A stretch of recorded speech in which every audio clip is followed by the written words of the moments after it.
পটুয়াখালী সদর উপজেলার ছোট বিঘাই ইউনিয়নের অফিসের হাট বাজারের মধ্যরাতে আগুনে পুড়ে ছাই হলো 9টি দোকান। এতে প্রায় 1 কোটি টাকার মতো ক্ষয়ক্ষতি হয়েছে বলে আনুমানিক ধারণা করা হয়।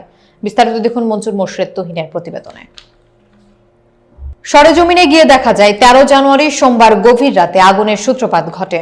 বাজারের মধ্যে সারিবদ্ধ 9টি দোকান পুড়ে ছাই হয়ে যায়। ক্ষতিগ্রস্ত ব্যবসা প্রতিষ্ঠানের মধ্যে মুদি, মনোহরি, ফল, কনফেকশনারি, জ্বালানি গ্যাস, চা পান, কসমেটিক্স, সেলুন সহ বেশ কয়েক ধরনের ব্যবসা রয়েছে। এর আগে গত 11 এবং 12 জানুয়ারি পরপর 2 রাতে দুর্বৃত্তরা দেশীয় ধারালো অস্ত্র দিয়ে 13টি দোকানপাটে হামলা চালায় এবং দোকানের মালামাল লণ্ডভণ্ড করে। হামলার পর বাজারের মধ্যে আতঙ্ক ছড়িয়ে পড়লে সংকীর্ণ ব্যবসায়ীরা নিজ বাড়িতে রাত্রি যাপন করে। হামলার একদিন পর কিভাবে আগুনের সূত্রপাত ঘটল এ ব্যাপারে কিছু জানা যায়নি। ব্যবসায়ী এবং বাজার কমিটির সভাপতি কামাল পারভেজ বলেন, আজকের অগ্নিকাণ্ড একটি পরিকল্পিত ঘটনা হতে পারে।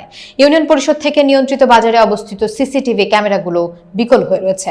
9 লক্ষ টাকার মালামাল ছিল, কিছু উদ্ধার করতে পারিনি। আমরা এই দোকান দিয়ে ব্যবসা বাণিজ্য করে কোনো রকম ডাল ভাত খাই।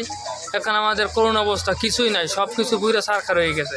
পরে ফায়ার সার্ভিস পটুয়াখালীতে খবর ফায়ার সার্ভিস এই লাস্টে ই করছে, নিয়ন্ত্রণ করছে।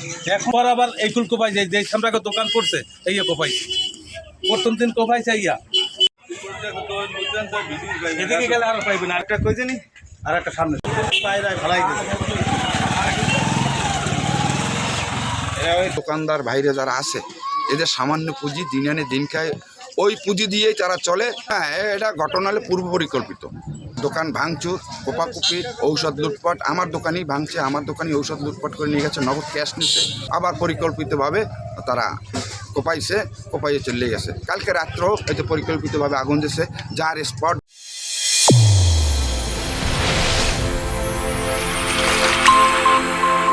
চ্যানেল A1 হৃদয়ের স্পন্দন।